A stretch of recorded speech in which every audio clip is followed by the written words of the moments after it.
L'aire culturelle et géographique désignée sous le nom de Caraïbes est à première vue indéfinissable, tant par ses composantes que dans ses contours. Qu'est-ce donc que cette réalité qui éclate sur les Amériques du Nord et du Sud et qui ne se conçoit à l'intérieur d'aucun cadre donné, linguistique, politique ni ethnique? La réponse qui se dégage peu à peu est que cette part d'indétermination est la marque même de la richesse profonde de la Caraïbe. Cette réflexion de l'écrivain Édouard Glissant est révélatrice des ambiguïtés qui peuvent surgir lorsqu'on aborde les réalités caribéennes, et notamment l'idée d'une identité que partageraient des acteurs dont les ressemblances semblent aussi visibles que les différences. L'examen de cette région est particulièrement exaltant. C'est un microcosme culturel et multiracial. Le laboratoire caribéen témoigne de l'émergence de cultures syncrétiques, de cultures rhizomes dont on ne peut nier l'originalité. Mais parallèlement à cette réalité, on assiste au développement de stratégies, de construction, d'invention d'une caribéanité par des fractions importantes de l'élite intellectuelle, de l'élite politique, de l'élite artistique de la région. C'est l'analyse des mécanismes de production, de construction de cette caribéanité que nous vous invitons. Cette construction repose avant tout sur des mythes mobilisateurs. Parmi les lieux d'expression de ces mythes, on peut en dégager trois qui, de notre point de vue, sont les plus importants. Le premier concerne la mémoire collective et relève par conséquent de l'historique. Le second, étroitement lié au premier, renvoie au culturel, et notamment à la dimension symbolique. Enfin, le troisième confère à la région un avenir commun et prend la forme de projection politique. Le recours à la mémoire collective, c'est aussi le retour à l'histoire. C'est l'objet de notre première intervention sur la construction de l'identité caribéenne.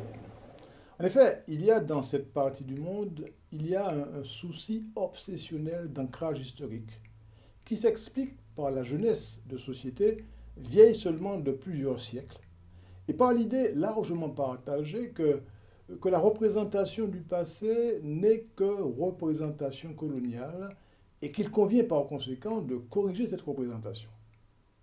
Les élites estiment avoir alors pour mission de recomposer notre mémoire qui serait chaotique. Les propos qui vont suivre d'Édouard Glissant en sont une parfaite illustration.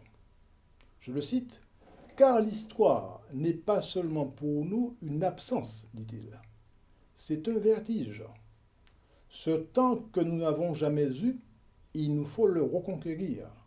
Nous ne le voyons pas s'étirer dans notre passé et nous porter tranquilles vers demain, mais faire irruption en nous par blocs charroyés dans des zones d'absence où nous devons difficilement, douloureusement tout recomposer. » Fin de citation d'Édouard Glissant. La mémoire collective, c'est notre urgence, nous dit Bernabé Confien-Chamoiseau. Ce que nous croyons être l'histoire antillaise n'est que l'histoire de la colonisation des Antilles, disent-ils. Cette recomposition dont l'urgence est soulignée ici s'opère sur des registres très divers, avec cependant pour objectif commun de restituer ou de doter un sentiment communautaire à un ensemble culturellement éclaté. Alors, le retour à l'histoire s'exprime aussi dans l'idée que dans la Caraïbe, nous avons connu un âge d'or précolonial.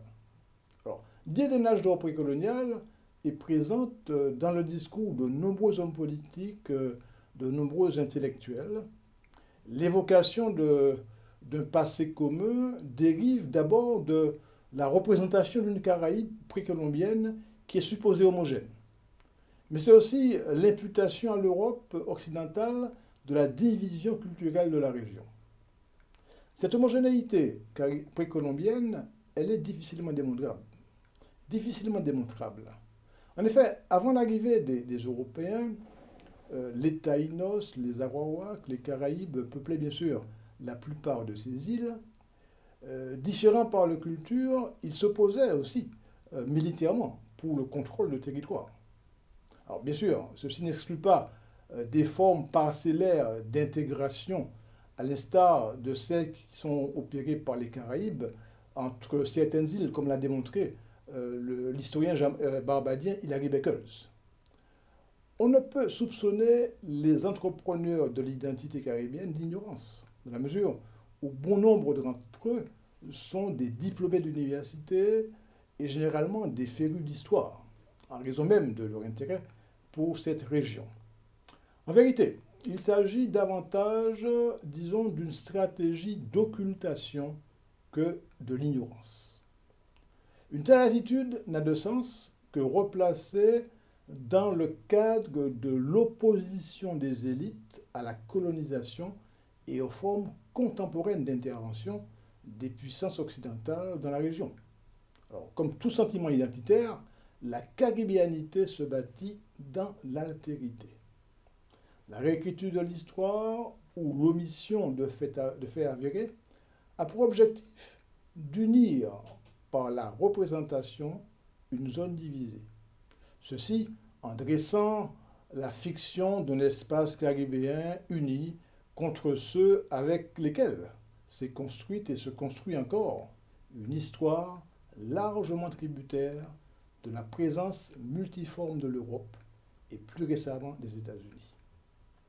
Le cas de Maurice Bishop, ancien Premier ministre de l'île anglophone de Grenade entre 1979 et 1983, témoigne précisément de ce travail de construction d'une Caraïbe, voire d'invention d'une Caraïbe unie face aux parents européens lointains, et face aussi aux puissants voisins américains.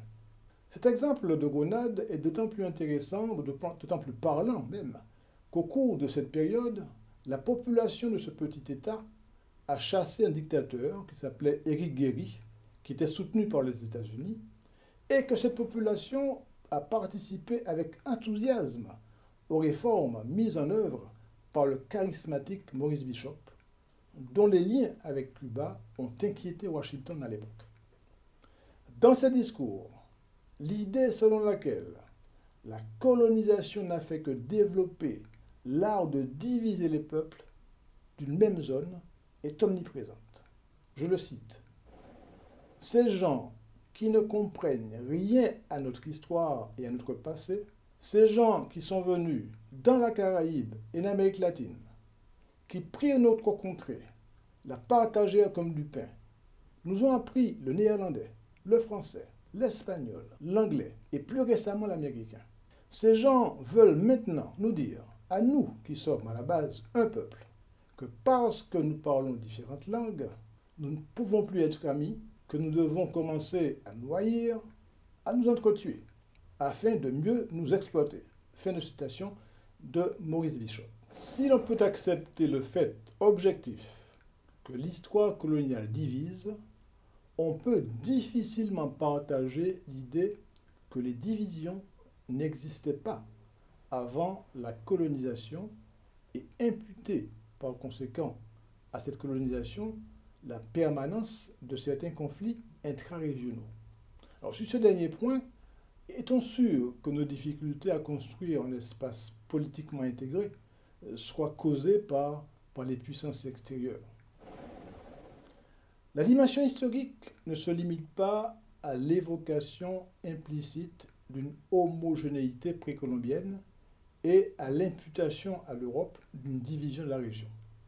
Elle se nourrit aussi d'analogies qui sont dégagées du processus colonial par-delà la diversité des colonisateurs. Ces ressemblances, bien que réelles, ne permettent pas pour autant de déduire l'existence d'une communauté caribéenne. L'ex-premier ministre de Trinidad, par ailleurs historien de renom, Eric Williams, construit la scène caribéenne à partir d'un inventaire d'éléments historiques qui seraient constitutifs de la caribéanité.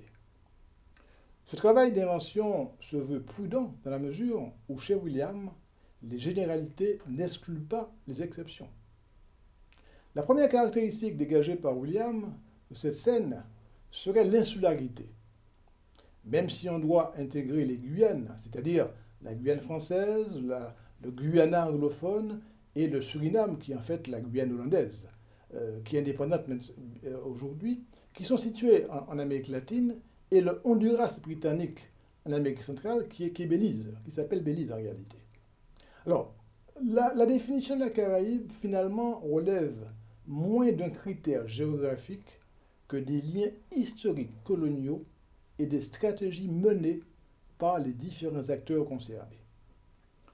Un des principaux artisans de l'indépendance du Guyana, Chély Jagan, l'a rappelé dans les années 50, au moment où était contesté le rattachement de son pays à l'éphémère Fédération des West Indies. Je vous rappelle, cette fédération, elle est née en 1958 et elle a été dissoute en 1962. Alors, à ceux qui évoquaient les distances entre le Guyana continental et les îles, Jagan rétorque qu'on ne peut avancer le facteur géographique sans tenir compte du progrès des moyens de communication. S'appuyant sur les exemples de la République de Philippines, par exemple, ou de l'Indonésie, où l'éclatement insulaire est beaucoup plus important que dans la Caraïbe. Finalement, la Caraïbe, elle est tantôt insulaire et continentale, selon les stratégies en jeu. Autre aspect historique intéressant et important, l'esclavage, l'économie de plantation et un peuplement original qui légitimerait, d'après Eric William, l'existence de cette communauté caribéenne. Soumise au même sort, les parties de l'espace antillais connaîtraient une dynamique semblable. Il faudrait désormais reconnaître la prévalence de l'identité sur la différenciation. Je cite l'auteur, il nous dit « Pendant trop longtemps, l'unité naturelle et géographique a été sacrifiée aux divisions politiques et artificielles. » Citation d'Eric William. Alors cette idée de William s'appuie notamment sur une définition raciale de la Caraïbe héritée du passé. L'histoire a doté ces pays de peuples majoritairement noirs et mulâtres. Des millions d'esclaves africains ont été déportés par les Européens pour alimenter la plantation et produire des denrées agricoles qui ont fait la richesse des métropoles. L'histoire est connue. Dès lors, les fils de l'esclavage seraient la reproduction phénotypique des anciens esclaves. Alors, si ce raisonnement est largement fondé, il conduit parfois à des constructions ethniques artificielles. S'il est vrai que la plupart des Caribéens sont plus proches des Africains par la couleur de leur peau, on ne peut occulter l'importance du métissage, dont les manifestations ne s'arrêtent pas à une mosaïque pigmentaire. Dans les sociétés anglophones, à l'instar de ce qui se passe aux États-Unis et en Grande-Bretagne, les statistiques démographiques se présentent parfois sous la forme d'un décompte ethnique avec tous les risques d'erreur et les effets politiques pervers auxquels peut conduire une telle manœuvre dans des pays métis. De tels glissements se vérifient également à travers les conceptions culturelles dominantes dans cette zone. Ça sera l'objet du prochain MOOC sur l'invention de l'identité caribéenne qui portera sur la culture comme héritage socio-historique.